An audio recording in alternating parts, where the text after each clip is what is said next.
नमस्ते। चलिए आज भारत के एक ऐसे राजवंश की कहानी में चलते हैं जिसका नाम वीरता और स्वाभिमान का दूसरा नाम है। हम बात कर रहे हैं मेवाड़ राजवंश की और हम ये जानेंगे कि इस शानदार विरासत की नींव आखिर रखी कैसे गई और किसने रखी। तो हर बड़ी कहानी की एक शुरुआत तो होती है ना। तो फिर मेवाड़ की ये जबरदस्त कहानी आखिर शुरू कहाँ से हुई? कौन था वो जिसने इस महान वंश की नींव रखी? चलिए पता लगाते हैं। तो चलिए सबसे पहले चलते हैं उस एक मोड़ पर, उस एक पल पर जिसने इतिहास का रुख ही बदल दिया। ये है मेवाड़ के उदय की कहानी। साल था 734 ईस्वी। ये तारीख इतिहास में बहुत खास है। इसी साल एक जबरदस्त सैन्य जीत के साथ चित्तौड़ के शासक मानमोरी को हराया गया और मेवाड़ के इतिहास में एक बिल्कुल नया चैप्टर शुरू हुआ। और इस जीत के हीरो कौन थे? वो थे बप्पा रावल।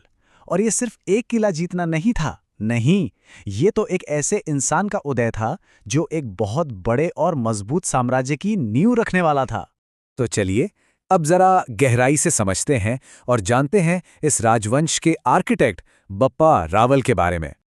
अब देखिए, बप्पा रावल को सिर्फ कोई शुरुआती राजा नहीं कहा जाता, उन्हें कहा जाता है गुहिल वंश का असली संस्थापक।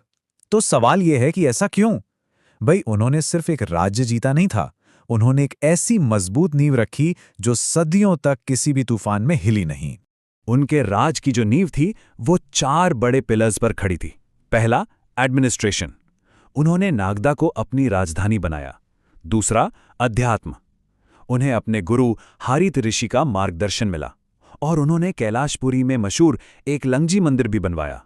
और तीसरा, मिलिट्री पावर, उन्होंने मोहम्मद बिन कासिम की हमलावर फौजों को हराकर अपना लोहा मनवा लिया। और ये जो सैन्य जीत थी ना, ये कोई छोटी मोटी बात नहीं थी।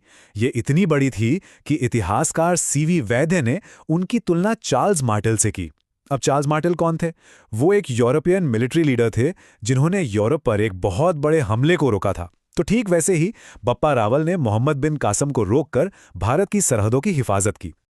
अच्छा, तो बप्पा रावल ने नींव तो रख दी, पर एक मजबूत विरासत को आगे भी तो बढ़ाना पड़ता है ना? चलिए देखते हैं कि उनके बाद आने वालों ने इस राजवंश को कैसे आगे बढ़ाया।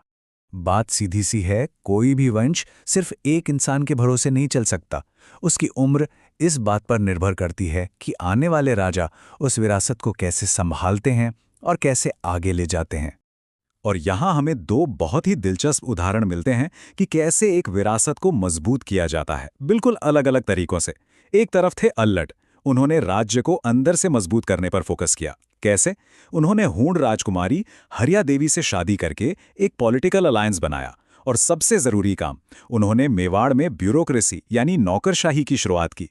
सोचिए ये कितना बड़ा कदम था। दूसरी तरफ थे सामंत सिंह, उनका फोकस था बाहर की तरफ विस्तार करना। वो 1178 ईस्वी में वागड़ गए और वहां एक नया राज्य ही स्थापित कर दिया। इससे पूरे राजवंश का प्रभाव और दायरा दोनों बढ़ गया। तो यहाँ एक पैटर्न साफ नजर आता है। बप्पा रावल ने जीत के साथ नींव रखी, अल्लट ने एक अच्छे एडमिनिस्ट्रेशन से उसे मजबूत बनाया और सामंत सिंह ने उसे फैलाकर नई सीमाओं तक पहुंचाया। हर राजा ने इस विरासत में अपना एक जरूरी हिस्सा जोड़ा। और ये सब हमें एक बहुत ही गहरे सवाल पे लाके खड़ा कर देता है कि कोई भी विरासत, क्या वो किसी एक अकेले इंसान की बनाई हुई होती है, या फिर ये उन सब लोगों की मिलीजुली कोशिशों का नतीजा है जो उस नींव पर एक एक ईंट रखते चले जाते हैं? सोचने वाली बात है। अगर आपको ये वीडियो पसंद आ रहा है तो जरूर एक लाइक कर दीजिए।